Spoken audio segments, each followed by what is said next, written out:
Slowly. We kill him slowly. Welcome to tonight's after show. We just got done watching the first episode of season 2 of The Last of Us. We did a watch party, and I plan on doing those every single Sunday. So if you weren't able to join us as I'm recording this on Sunday night, maybe you can join us next Sunday when we do our live watch party, followed by the live after show, which will include me breaking down the episode, taking super chats, questions, comments, concerns, and just having a fun time. So hopefully you all can join me every single Sunday. But we are here to talk about this premiere episode, just to kind of rehash what I talked about with the watch party. Big fan of the series, the video game series. Unfortunately, I kind of lost the love of video game. Like, I haven't played a video game in probably over a decade, but one of the last video games I did play and actually get really involved in it was The Last of Us. Big fan of the series. So I was familiar with a lot of season 1 as far as the storylines and where things were headed, characters. Obviously they switch things up for the TV show for new audience can be surprised, and also people that's played the game like myself can also be surprised at points. So very familiar with season 1's arc, story, narrative, surprises. But then season 2, I believe it came out in 2020, if I'm not mistaken, or 2021. By that time, I wasn't into video games as often as I was back in the day.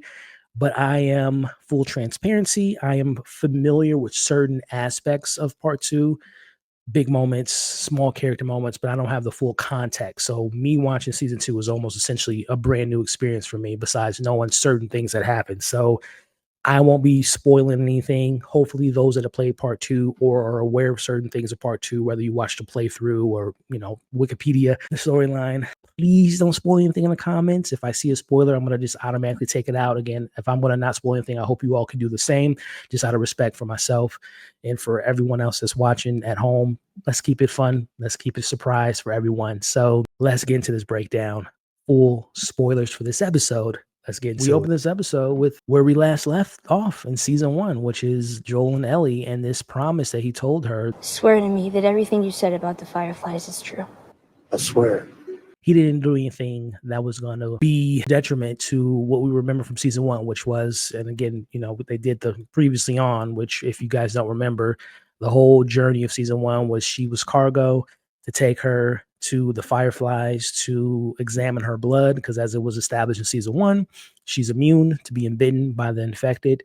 And when they get to the journey, when they meet the doctors and the people at the Firefly Hospital, Joel finds out that in order for them to extract, what they need from Ellie, they're going to have to kill her, right? They're going to study her organs, her blood, her heart, all the stuff that can create a cure to end this situation with the infected. Obviously, we know Joel, Ellie developed a really good relationship. Season 1, I think for me, the big theme was forgiveness, acceptance, grieving, going through that process, but also opening up your heart to others, and this bond that we see between a father, pseudo-father, and Ellie being his daughter, not replacing his daughter, who we know died in season 1. As we open this episode, we pick up right in the pieces where she says, Joel, please tell me you didn't do anything that will hurt humanity. And he said no. He said it was a bunch of people that came in, shot up the place. He took her out, was able to save her, and also they couldn't find a cure. He lied to her. So that's heartbreaking. Obviously, we pick it right back up and see that establishing shot, seeing that reminding the audience of this bond, and also reminding the audience that Joel is hiding something from Ellie, something that's very important, very big, very huge. Again, Ellie has the cure, and Joel essentially killed everyone that could have cured humanity because of, do you call it selfishness? Do you call it inhumane? He was able to rediscover himself as a human being and have that, because you guys remember Joel in season 1 was a savage. No, he had no emotion. Ever since he lost his daughter, it was just the job was the job. But he obviously established a relationship with Ellie, and he made a mistake, made the right choice. That's always a debate that's been 10 years in the works. Did he do the right thing or not? But obviously that's something that's going to be very pivotal for these two characters as we move along in this new season. And, from that, there's one thing I love about this show and love about this story is that there's consequences for your actions. We go from Joel, Ellie, the bond, the lie that's established. And what does that lie do to other people? Well, we meet this new group of characters here led by Caitlin Devers, who I'm a big fan of. I haven't seen anything that she's been in movies or shows that she hasn't displayed an excellence from her performance, whether she's playing a good character, a bad character, or somewhere in the middle. She's a great actress. And she is playing Abby. Again, full transparency from my limited knowledge of the video games part 2. Abby is a big foil in part 2. Obviously, as the announcement came out that Caitlin was going to play the role, people from the games were upset because she doesn't fit the, and that's always a conversation. Video games, comic books, graphic novels, regular novels. When you have these characters that are, established in one format, but then when it's translated to live action, it might not be a 1-for-1. But neither here nor there. Do you, I don't want to say sacrifice, but from what I understand, the creators chose to go with someone that mirrors Ellie, physically similar character, like they're similar in height, similar in stature. And if I'm not mistaken, there was a point in time where Caitlin Devers was potentially up for the role of Ellie when it was first going to be established as a movie.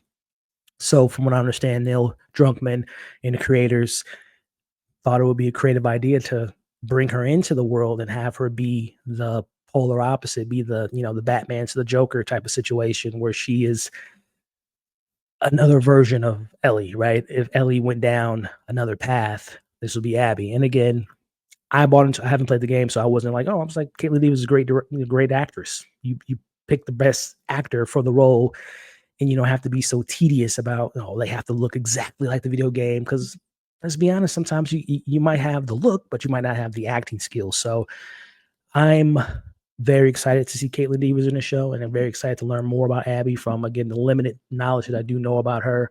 Really excited to learn more about the character and kind of understand where she's coming from, because as this first scene establishes, her and her crew they're obviously outside of the hospital from where Joel and Ellie were last seen. And based on their reaction, it seems like those people that Joel killed were close to them. Again, there is something that I am familiar with a certain relationship that Abby has to someone that Joel killed. And they didn't, reveal that. And I won't reveal that tonight, but they're obviously, again, this is implied that the people that Joel killed were important to this group of people, and particularly with Abby, because she seemed to have a little bit more hatred towards Joel, as she tells her crew. We kill him slowly. From what I understand, from what I know about part 2 and what we've seen so far, it seems like there's a theme of revenge and violence, and there's consequences for your actions, many different levels. So I like that we get to see Abby very early on. Obviously, from an audience perspective, it's going to be hard to put yourself in her shoes, because obviously we're rooting for Joel and Ellie. But I do like that they established early on that there is a why behind Abby's potential path of vengeance, and we'll talk about her other appearance at the end of this episode. But it's smart of them to establish this early, that there is a reason why Abby is looking for Joel. There's a reason why she's seeking vengeance. There's a reason she can't move past what Joel did to her and to whoever the people were, however close they were to Abby. It's hard for her to let go. And again, there's consequences to your actions. But from what I understand about this second game, this isn't a linear story. We're going to be in current times. We're also going to go back in time to, reveal certain things. So I'm hopeful that this is one of those situations where what we see our characters going through in the present, and then when we do flashback, there's a correlation to like, okay, this is the reason why this character does this, and this is the why this relationship like that. So I hope to balance. I'm intrigued to see how they handle that time jump, because obviously Ellie at 14 and Ellie at 19 is different. Joel at 45 is different at 50, or however old he is. 5 years is a lot of time. So with that being said, we see Ellie 5 years ahead, new tattoo. She's a brawler. She's a fighter. She's, obviously we see this scene as obviously a part of practicing. There's a lot of threats out there, but she seems to be a little bit more stronger. She has a little bit more combat skills, because she was not able to do certain things that we see in this opening scene from 5 years ago. So it is cool to kind of get that understanding that not only has time passed physically, but also mentally, and emotionally, and she can do more than what she was able to do when she was a kid, a teenager. So really excited to see what other skills Ellie has established as we go throughout the rest of this season.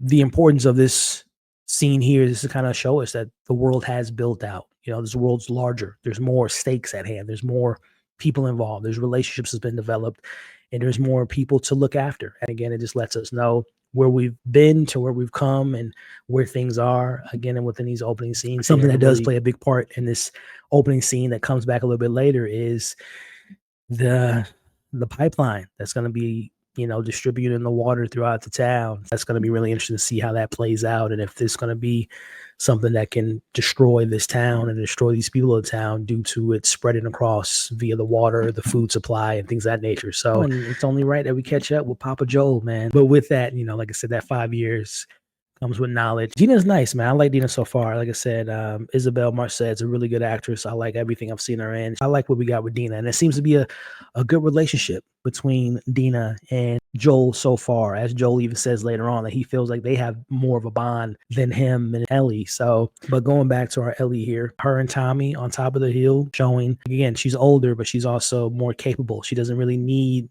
Joel to teach her the ropes. She's come a long way from the last time we saw her. She can hold her on. So you would imagine that during that 5 years and this disconnect that Ellie and Joel has, maybe Ellie has leaned on Tommy a little bit more, taking life lessons from him and not necessarily from Joel like she used to. He says, well, I can't get bit, Tommy. So she does I've been bit, everyone, and no one hears her. It's going to be interesting to see that progression again from the 14 to now 19-year-old, the maturity level from when she was, teen to where she's at now.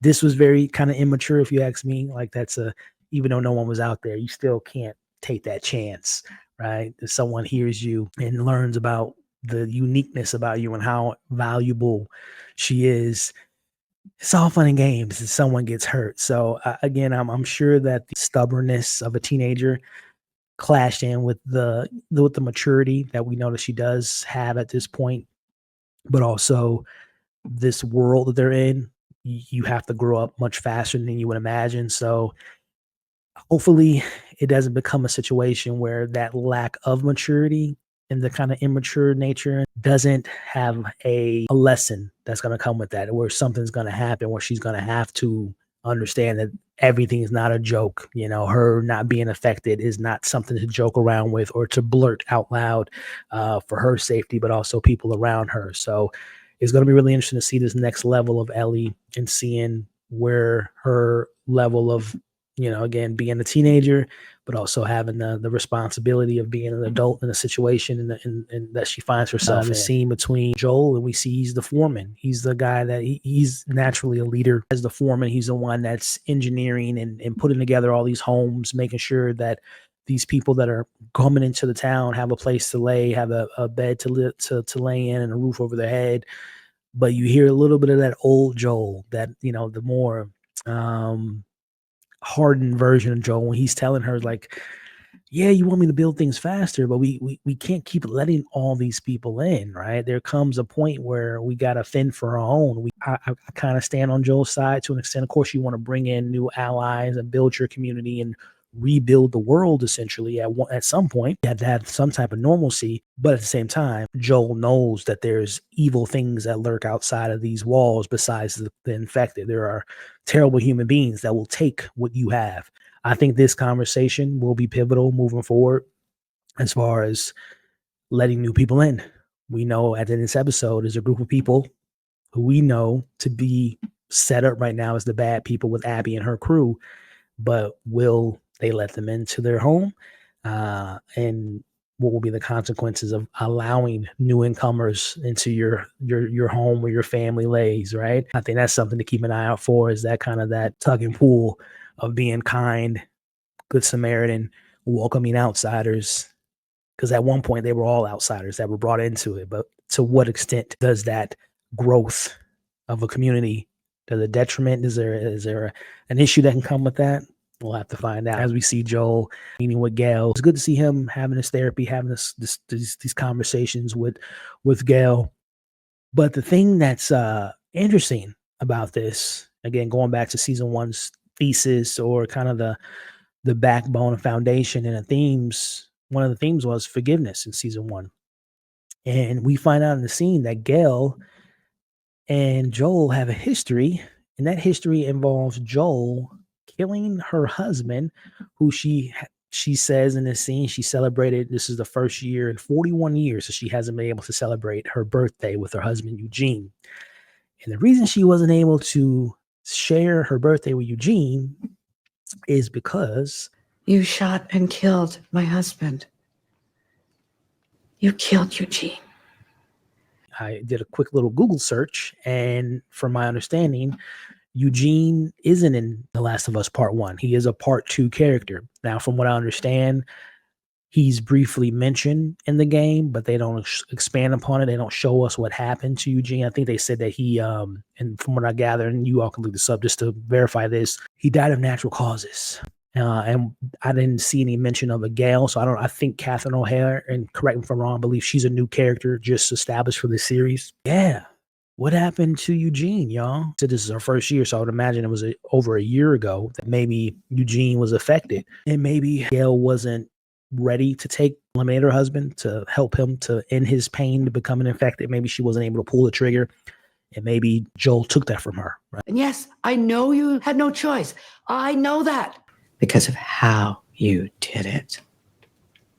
Killed Eugene because he was infected and she couldn't pull the trigger. There are consequences to your actions. And what happens when those consequences come full circle? I think that's something we're going to be seeing with Joel this season are his past sins able to be forgiven?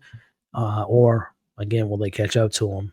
We'll have to find out. But again, we see Ellie using those skills that we saw in the first scene with her being able to take it out this clicker with pretty good ease. Stalkers they were introduced in the first game. I don't remember them being introduced in the first game. They may have been, but I'm pretty safe to assume that they weren't introduced in season 1 because of when Ellie ultimately defeats this stalker, as she calls it, and they are physically called. There's runners, stalkers, bloaters. There's like 5 different infected levels. I think stalkers are level 2, where they're kind of still fresh. They still have a little bit of their human tendencies, as we saw here, kind of playing this game of cat and mouse. So it's interesting to see evolution of the clicker stalkers and so on and so forth. So I'm really excited to see this season kind of explore the different variations of these infected and able to kind of stalk its prey, hence the name of stalkers. That's a scary situation because they have a little intellect. Obviously she can't die from being affected, but we see she gets bitten here. And I think this is just a sign to show that there's still, like I said, she's 19, but there's still a lot of growth to be had with Ellie. To be careful, man. Can't be playing around, can't be effing around with these infected, because if that was Dina, she's not immune. As we kind of round out the episode, we have this committee, and she tells them about this, and right now it's kind of being underplayed, right? It's kind of being like, oh yeah, there's a level of intelligence there, but I took care of it.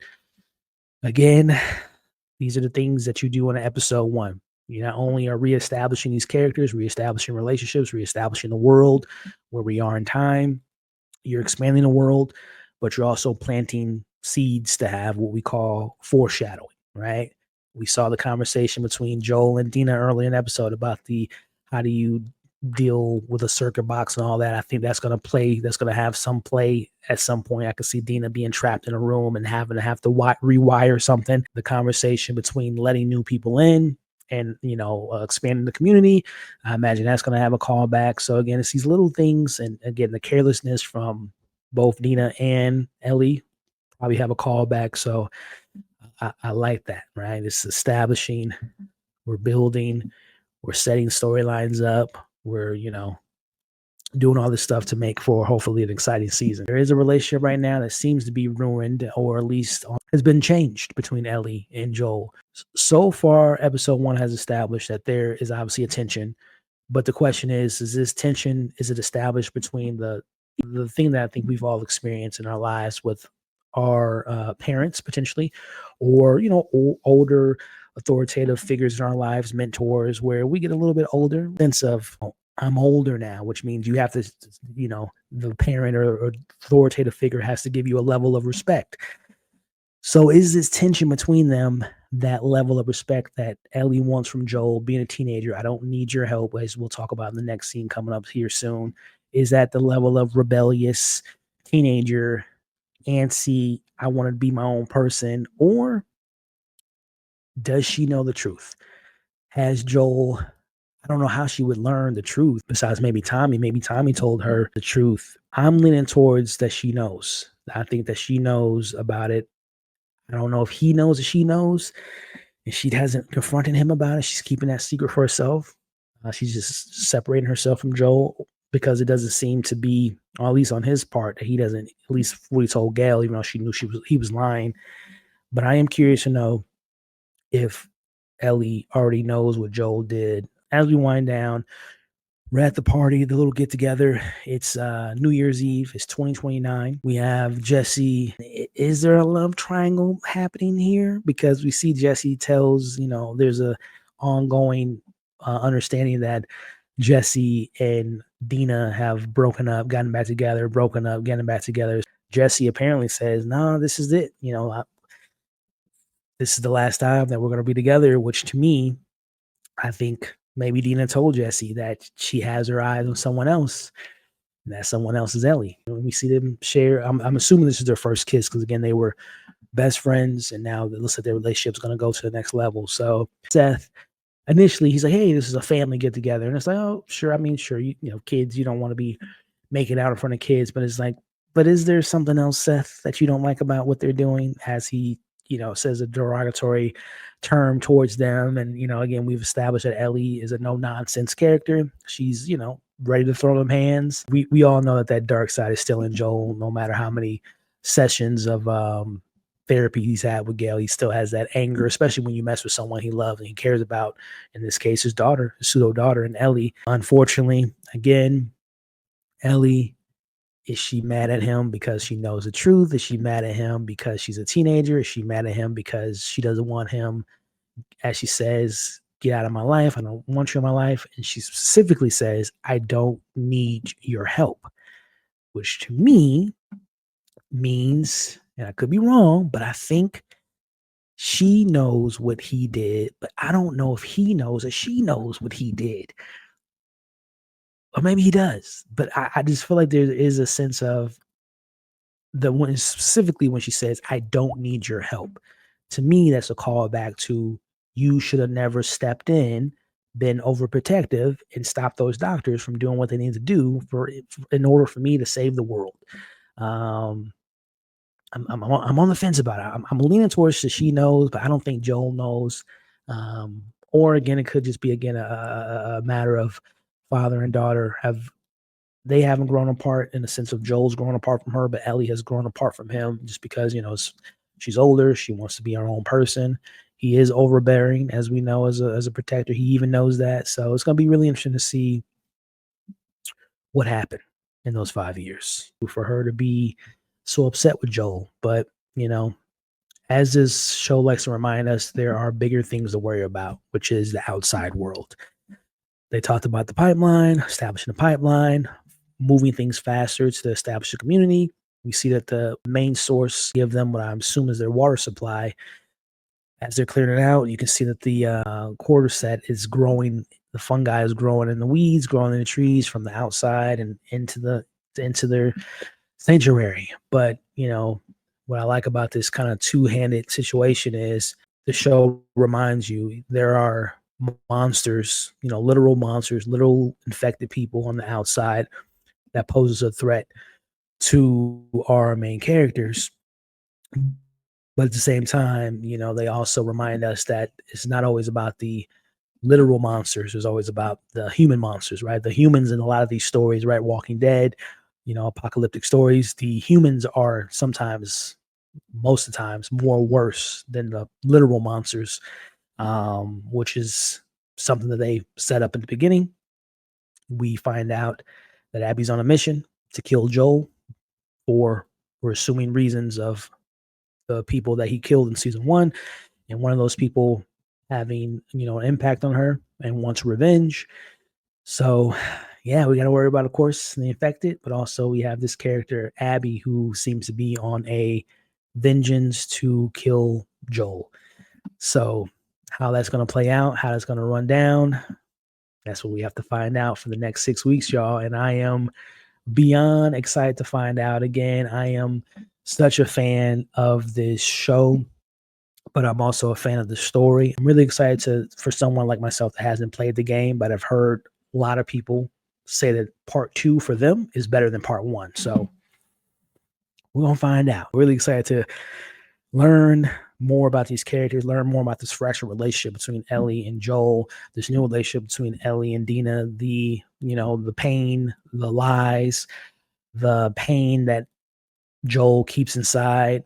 We're going to see how that plays out. We'll see Eugene and Gail situation, the Abby situation, and the evolution of the infected. So I'm excited, man. So for those that are watching this breakdown of the episode, comment below. What do you hope to see?